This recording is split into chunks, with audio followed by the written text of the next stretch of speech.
And that's just the alienness of the general public. And by alien, I mean alien from normal human activity. My dad's dad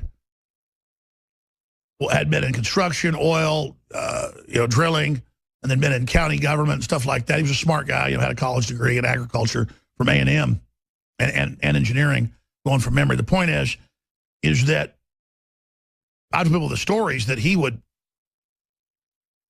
grab a shotgun and go out and shoot birds for 15 minutes on the back 40, literally.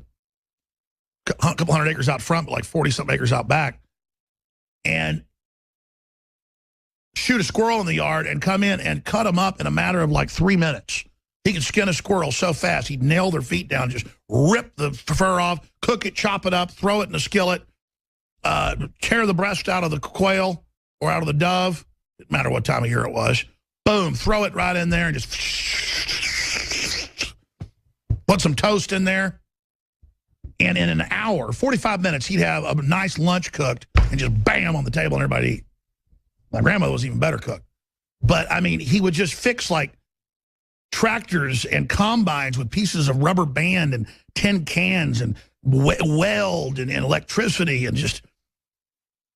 My dad was still like to climb around like a spider, just fixing everything like a robot or something. Me, I'm like, and I'm like super good at changing tires and fixing stuff compared to the average man today. I mean, I can roof a house and I can do basic plumbing and I can fix some things. People, when they see me do it, they go, I didn't know you could do that. Like the wife's like, because I'm too busy fighting the New World Order, calling a handyman, but I can do it.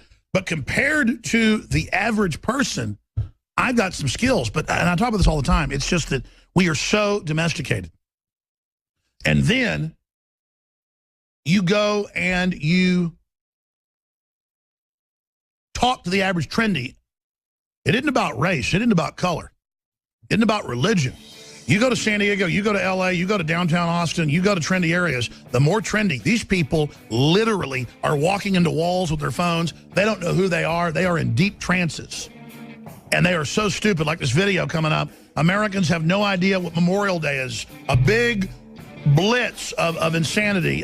Speaking of Mark Dice, another video Watson wrote an article about, has this poor Mexican 3-year-old being taught, that say kill Trump's a good idea by his parents.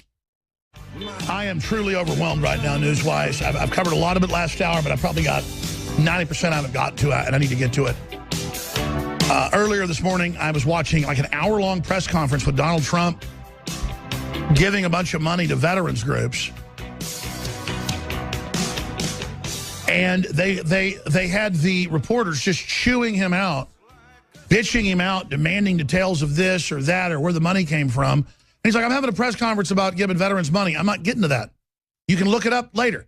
And they just turn everything into a controversy. And there's another Bill Maher clip where he has a hypnotist on to talk about how Donald Trump is hypnotizing people and basically using neuro-linguistic programming. I love how every wannabe genius out there thinks that everyone is using neuro-linguistic programming. Neuro-linguistic programming, people kept telling me I was doing it. And so I went and read a book about it like 5 years ago. I watched some videos about it. And it's mainly hype, okay? But people that are talented speakers are naturally going to do things that political scientists and advertising scientists are going to codify into some type of language or nomenclature. But let me tell you what sells stuff is being genuine and being off the cuff and being real. Hillary does engage in neuro-linguistic programming. It's dumbed down, it's mindless, and it targets people that are already in a trance, basically. But it's the TV flicker rate, it's the fluoride in the water, it's the culture, it's the sedentary nature that prepares the ground for neuro-linguistic techniques to take hold. And if you want to dumb down neuro-linguistic programming, or the voice, as Frank Herbert would call it, you would play the clip the famous clip from Episode 4 Star Wars. How long you have these droids? I don't know, 3 or 4 seasons. These aren't the droids you're looking for. You can move along. These aren't the droids we're looking for. You can move along. That's an exaggerated example of that. So when you listen to NPR, that is a project of the Rockefeller and Annenberg project of the Defense Department. And the whole thing is about making you think you're intellectual, controlling the left, and putting them in a sedate, calm, tranced fashion. I have been told by NPR, when I've been on multiple national interviews, later they call back and go, oh, we're not airing your interview. They said your voice was too aggressive and too raspy and too upsetting. Too awakening. Too awakening. They didn't use that word, but they said just too upsetting. And they'd ask me, can you just calm down and just slow down? Because with them, it was all about, that project is about capturing people. Everything is calm. Everything is good. I don't know why Donald Trump acts like that. I don't know why he doesn't like women. All I do know is we're going to win. That's Hillary Clinton. And Obama is clearly trained in a cadence and trying to, it's fake. It isn't as powerful as taking the gloves off, real deal. Sometimes I'm gibbering 100 miles an hour. Sometimes I'm talking slow. It's what I'm feeling, what I'm thinking, and your subconscious mind is 1,000 times more sophisticated and is able to read what's genuine versus what's fake. But these people are sociopaths and psychopaths, and they're so ungenuine, so disingenuous, that you study sociopaths and psychopaths because they're not real. They're like, I've got a little puppy kid, get in the car. They're all about smiley and dressing non-threatening. And, oh, hi, I brought you some presents. Oh, hi, we're friends. I've always learned now when a sociopath is around, they do all this, oh, but you look, you can tell it's fake. And it's overdone. And they come and they bring you gifts, and they do, you know, internet videos with, you know, with Muppets, how they're friendly and how they're nice and how they're here to help. Because they don't know how to be real, so they're trying to study how to be genuine. And then folks see something genuine, and they say, well, that looks like neuro-linguistic programming to me, and that's just because you haven't been around anything genuine. Or you get around the general public who's, huh? You know how to talk? Whatever. I don't care. Nobody hates me. I'm in my own world. Yeah. So much the public's just so beaten down, they just want to get in their own little clique with a few people under them so they can be the boss and so they can have the power. Because they don't have the power. The whole world was built so they never had rites of passage, never had rituals, never had ways to ascend to feminine power, male power. I mean, you take people and you put them through trials and tribulations, and you put them through cultural rituals that are natural and wholesome. I could take the weakest person today, and you take them at birth and put them through real ritual, they'll be an incredible person. But you've got to have ritual. You're not going to hear this in any book, folks, by the way. I know this. I've experienced it. You have to have ritual. You have to have trials of passage to activate the race memories, the race consciousness, and to activate the sixth sense.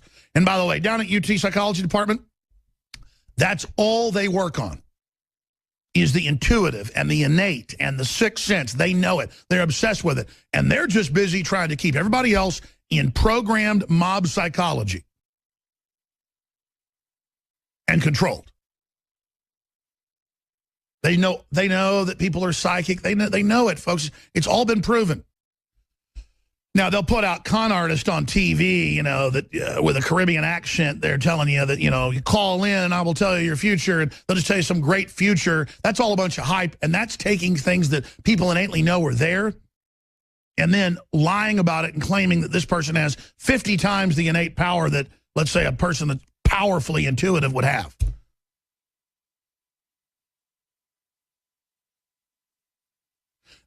Here's what I'm getting at. to the so-called elite. You're going to destroy everybody. You're going to destroy the planet. Where you're going won't work. You're not going to merge with machines and become gods. Get off your crazy power trips. You have really got to transcend this for yourself to transcend. You are not going to dumb everybody down and go to the next level. That is not how the universe works. Just at a mathematical level, mathematical, cultural, algorithm measurement, quantified first and put into popular culture by Isaac Asimov in his Foundation series. You are not, which was obviously what they were shooting for and what they were planning for even 50 years before. They were just putting into a cosmology there to roll out the public, where they have computers hooked into everything that can predict the future off mass movements. They now have that. And so all this other stuff is just a side issue once you fully grasp that. That you cannot dumb the public down to make them manageable and directable with stimuli and say they have no soul and say they have no destiny and say they have no innate free will without it creating a group consciousness shift that will also destroy your consciousness.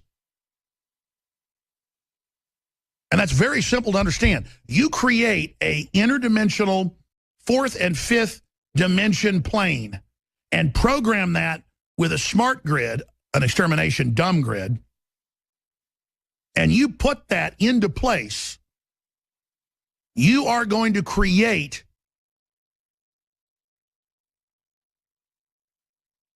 an evil paradigm. And that just means it's destructive, it doesn't grow, it's not healthy, it's not good. And it's like a black hole.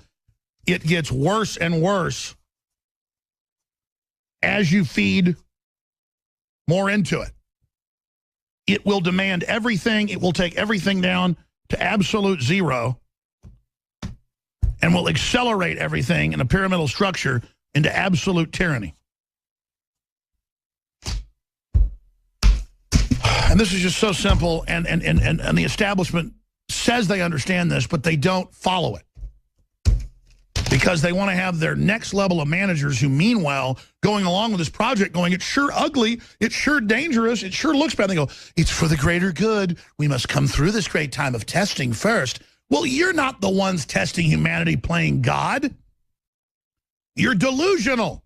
You're not providing stimuli that makes us stronger. You're providing twisted stimuli that makes us adapt to being enslaved and destroyed. Look at the fruits of this tree. It's stinking, it's rotten, it's poisonous, it's ugly. It's bad, it's diseased.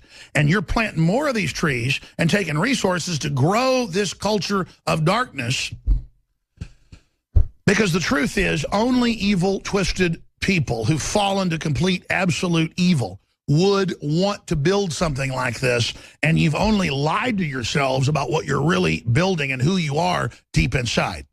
And I'm speaking to the next echelon level right below the actual controllers.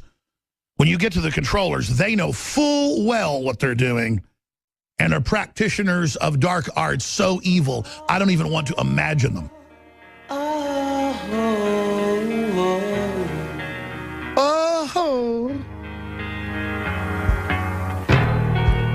We'll be back. I'm Alex Jones, your host. Hell is being built on Earth. Yes, humans can dream and build anything. And our elites are very wicked and twisted, and they're building something very ugly and something very scary. Free humanity must rally against it now. Roger Stone's coming up in the next segment. You know, I figure I should open the phones up for him. He's got breaking news he wants to go over, but I'll take a few calls before he leaves with your random questions. I think that's a good wild card. Joker's wild, Jack's wild to take the show in a different direction. So we'll take 5 calls for Roger Stone coming up in the next segment. 800-259-9231. 800-259-9231. But quick, focused questions is what we're looking for, please. 800-259-9231 on this Tuesday edition that feels like a Monday edition. Now, getting into the dumbing down of the public, this is essential that there be no culture in the United States or in Europe. Then they bring in folks from the third world, and they take the trashiest nature of nationalism that all countries have, And they say that that's the culture. And Mexico has a culture they're trying to force